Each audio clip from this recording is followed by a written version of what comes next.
Alex Cross is back once again, but this time we have a series. And for whatever you think about the previous film, I think this one is definitely one you want to check out. So without further ado, let's jump into the review of the new series, Cross.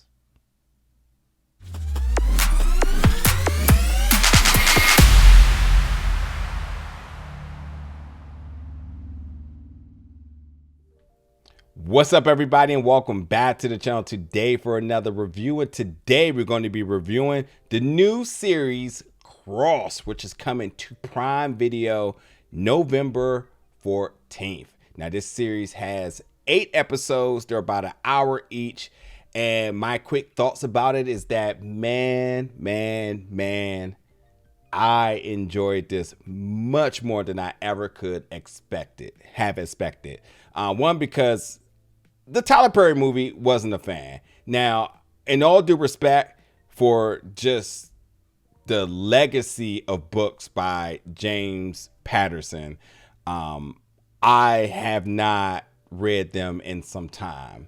So I don't think I represent sort of that community in terms of our perspective of adapting a book into a show. And I have talked to some folks that have seen it, and they do not totally agree, that they felt like it was adapted in a way that they're pleased with.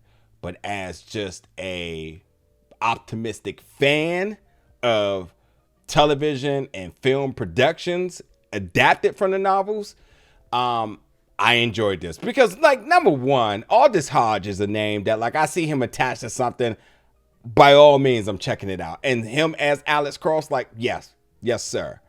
But this goes much more deeper for me here. The first thing first is that this new series takes place in Washington, D.C., where I'm from. And typically with DC shows, it is just the backdrop. They use DC, they throw a monument back there or a monument or two, and they're like, DC. And besides the show Swagger on Apple TV Plus, this is truly the first time I feel like DC is being portrayed in the streets accurately.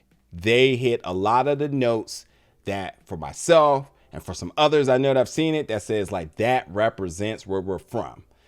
So I got to give them praise for where praise is due. They nailed the culture of Washington, D.C., the DMV. Now, when you start to go into what this series is about, I think this show is so layered with, tones and discussions about social injustice, a murder mystery aspect. I mean, first of all, if you are a Criminal Minds fan, you're gonna have such an amazing time with this, and just with the essence of what we know Alex Cross to be like. Because when it comes to Alex Cross, like, there's nobody who is better in terms of using forensic psychology to analyze killers, their minds, and like solving the case. And the fact that they bring that aspect into it is what you expect. But like, Alex Cross is so much more layered now because he is dealing with the grieving of his wife and sort of this aspect of what his life looked like beyond that. Obviously, that's creating some challenges within his own personal life, his family, and his job. So, like, he's dealing with that. Obviously, being a black cop in a society climax that is, like, really prominent, where they prominently are featuring social injustice, which is a thing, regardless. But the fact that, like, he becomes a black cop, what does that look like in terms of his community that he's trying to serve, and also discussions that he's having with his family. So, like, there's a lot of conversations to be had from watching this. That's what I want to say, first things first. So, like, beyond just the idea of solving this murder mystery, there is just so much in terms of just understanding not just Alex Cross, but so many other characters as well. And then Isaiah Mustafa, who plays John Sampson, who is his right-hand man, two black brothers having these difficult conversations. That's heavily featured as well, too. So you're going to enjoy that. Samantha Walks, who plays Elle, who is his new girl that he's dating. And like, seeing how she supports him, but also having her own challenges. Eloise Mumford, who plays Shannon Whitmer, I got to tell you, there is a performance to watch here, and it is hers, because her transformation here is who is going to be worth talking about. I don't want to give anything away, but she is fantastic.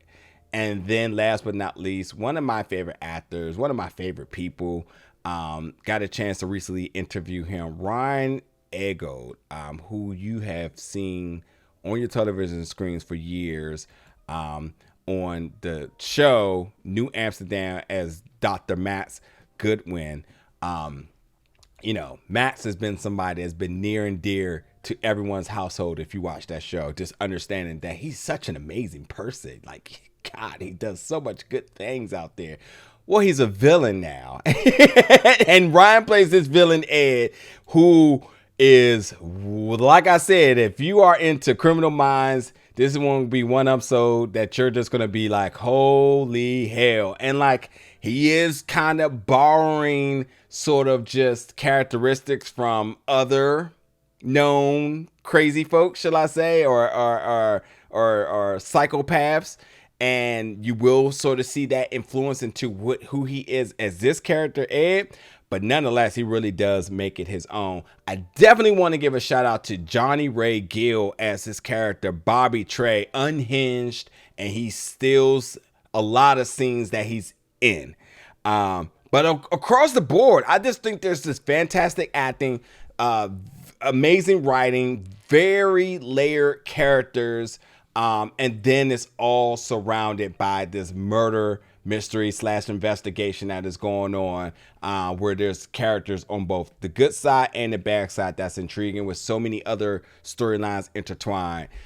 So like, yeah, when you're talking about Ryan as Ed, seeing what he does, Eloise as Shannon, seeing what happens with her, I'm just going to say, like, the predator, the prey becomes the predator.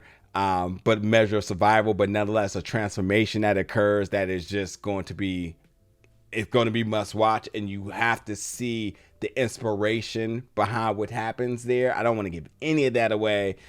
Just all this being the lead to the show, and then this camaraderie with all this in Isaiah with John. There's just a lot, and then again, it's blanketed with DC and being done properly. So I think without a doubt, this show becomes must watch. It's really good. It is really, really, really good. I had a fantastic job. They seem to have already gotten their green light for a season 2. So I think looking forward down the line in terms of more Cross, I think for whatever bit of like hesitation you may have had because of the Tyler Perry film, I think this kind of wipes the slate clean. I think you can get back invested into Alex Cross. And I think that you will absolutely be satisfied with what they have been able to put together for this. So I enjoyed it. I think you will. You want to check out Alex Cross. It's coming to Prime. All 8 episodes. It's going to be your guilty binge that for whatever plans that you got coming up on the 15th, that you're going to have to sit that all aside, or the 14th, excuse me, you're going to have to sit that to the side, and you're just going to have to watch it all the way through, because it will be a fun time. But jump in the comments. Let me know your thoughts about this one once you check it out. And as always, stick around for more reviews and content very soon. Thank you for watching, folks.